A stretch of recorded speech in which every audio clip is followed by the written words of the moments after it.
Hey everyone, how y'all doing? Welcome back to the Brass Ass Podcast. Yes, I am your host, Suitcase Ace. And I got a good one here for you today. We're 3 weeks into the summer if you live in Canada.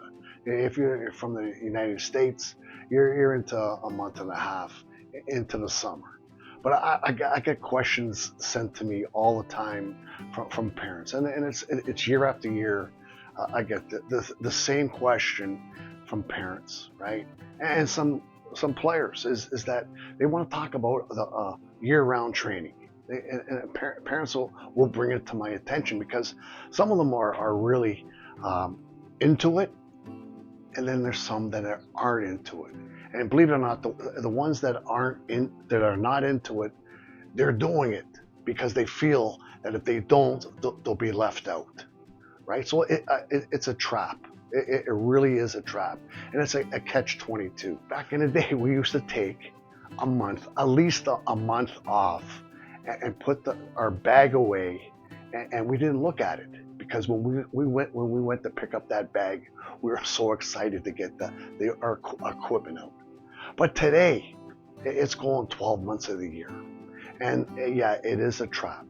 It's a long season, folks, right? And you if you get into the playoffs, you're lucky to get into the playoffs. You get into the championships, it's taking it into April. Then all of a sudden, your tryouts are there in May, right? And then you've got some parents, coaches, that kind of stuff that are all they've already arranged tournaments, basically a week after tryouts, and after a long season, right? And they've got 2 or 3 tournaments lined up, back-to-back tournaments, right? It just doesn't stop. Now, getting into that training, it's a lot of pros and cons to it. If you're that age, 15, 16, and you're going to that draft year, well, you'll have to step up your summer training in order to keep up and be prepared for those major junior camps. Or if you're going for that scholarship next year and you're getting into your last year of high school, and you want to get that scholarship, you might have to, and you probably will have to do that year-round training on and off ice. But when you start getting into the younger kids, right, and, especially 14 and under, you got to give yourself a bit of a break. I'm telling you, you really do. Now, training all year round it can help players reach the elite levels, but it's not without risks. Yeah, you got the skill development, you got the physical conditioning, you got that mental discipline, and your competitive edge. But it comes with huge cons, huge red flag cons, and that is you're dealing with burnout, injury risk, lack of sports diversity, and social and life balance. The summer used to be called, off season. It used to be called off season. For many, the summer can often just feel like another season of hockey. But with summer tournaments, leagues, showcases, forced club obligations by these coaches and managers that are forcing these players, in June, July, and August is terrible, right? And there's a zillion forces trying to get you on the ice every single day during the summertime. The summer can often just feel like just another hockey season. Yeah, another season of hockey, right? Well, the excessive early specialization in hockey is bad enough.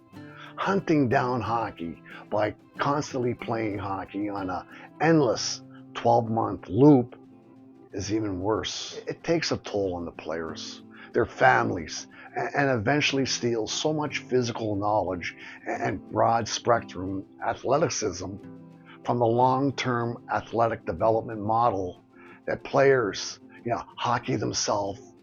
They hockey themselves into unmindful numbness. I got to give you some tips on the brass ass, folks, right?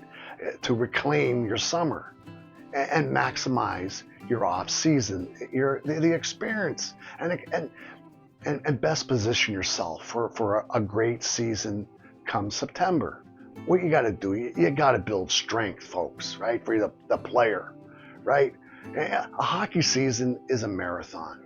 and it takes a toll on the physicality. At the conclusion of the season, most players find themselves in the worst shape they've ever been since the date a year earlier. Picking up the pieces, rebuilding athletic foundation, and expanding physical knowledge and strength has to be, the top goal every summer after the hockey season.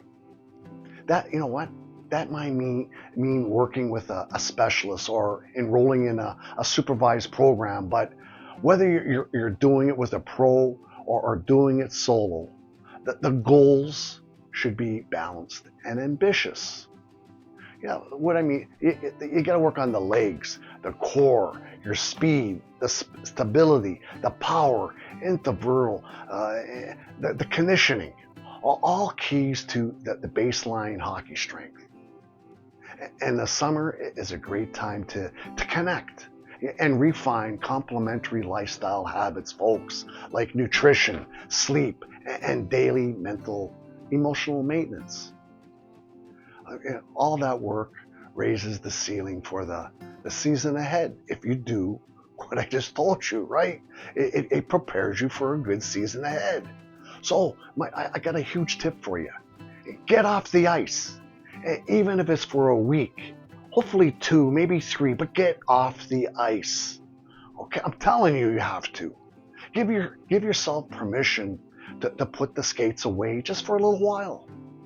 Now that doesn't have to mean a summer-long hockey boycott. No, but be clever and wise with your energy over the entire summer. Think of it really as an addition and not as a subtraction, because you're giving yourself and your family a mental break to really recharge for the upcoming season. Right? You're giving your body the chance to fully commit to cross training, strength training, and new athleticism, folks. And a good rule of thumb among the older players is 1 hour of ice time for every 5 hours in the gym, right? Enough to really start to collaborate and coordinate your on-ice execution to improving your physical condition, right?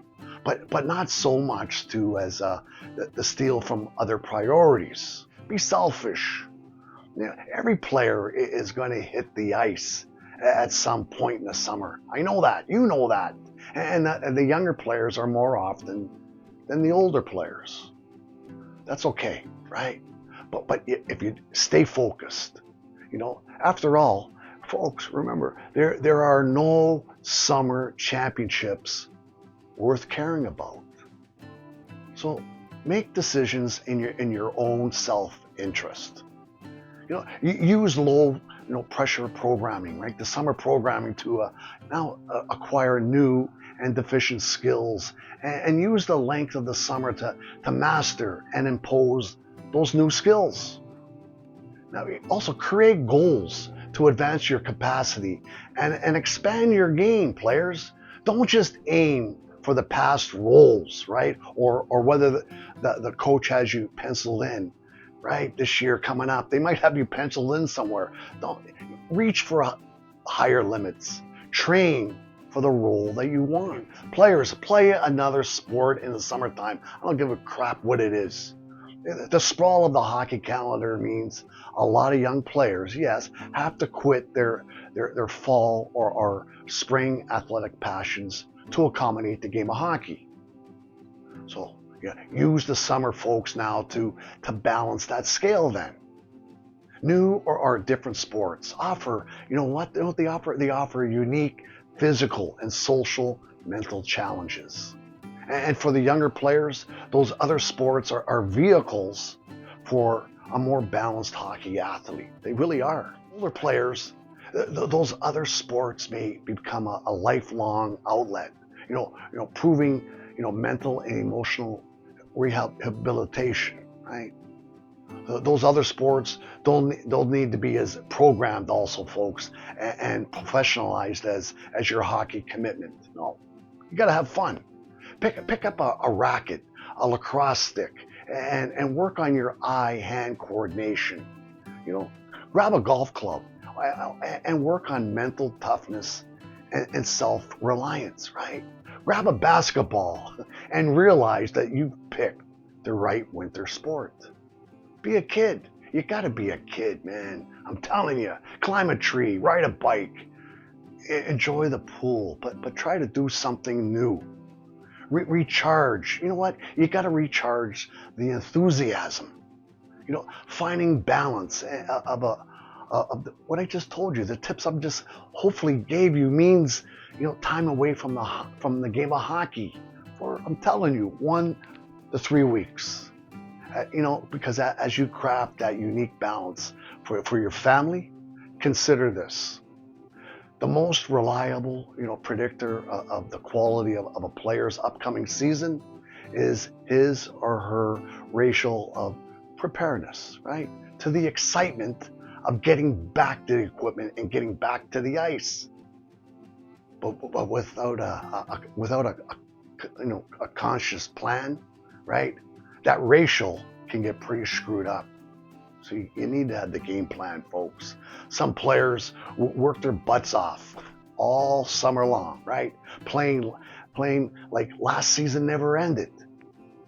But the fact is that they are burnt out the minute the new season starts in September. They're burnt out. They haven't stopped since last year. They're going all summer. All of us come September. They're burnt out. They don't have a good season because last season, folks, guess what? It never ended. Some players basically quit hockey, right, for the summer.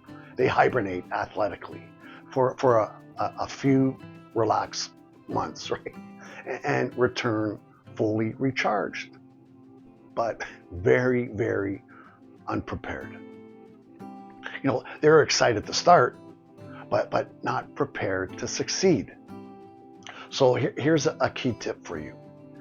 Ideally, what you got to do, you got to hit the season with a 1-to-1 balance, and this will make the player, right, and prepared and recharged. That road will look different for every family, though. But if you build your summer with that end goal in mind, you'll be poised, right, for a great season ahead. But last but not least, folks, enjoy the summer, the off season. There you have it, folks. I had to get that out, and I hope the ones that asked me with your emails and that, I hope I got the good information out for you, right? So look we're on TikTok, Instagram, Facebook, Twitter, right? You know what? I am your host, sjhl. You got to enjoy the rest of the summer, folks. You have just listened to the rest of the story.